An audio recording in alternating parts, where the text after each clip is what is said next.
Okay, if I can tell you the journey to become George Magazine from going back 3 years ago, because there has been a movement to delegitimize George Magazine as we are now, me, Dave Blaze, everyone.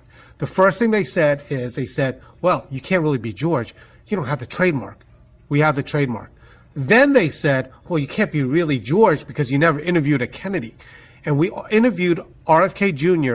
In fact, when he did that, he cleared off all interviews and canceled every single one except for George Magazine. Then after that, they said, well, you can't be George Magazine. You never interviewed a Trump. And they said, okay.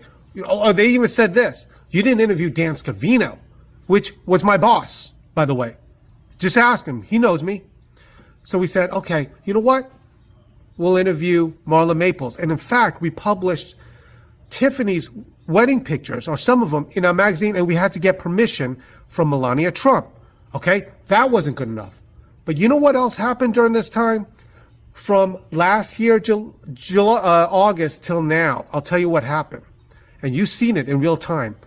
Everything that we said in our magazine suddenly, or these articles on the cover, suddenly come true in the news like 6 months later, 9 months later. And on top of that, the map, the calendar, and the covers, things you can't even explain. So here we are.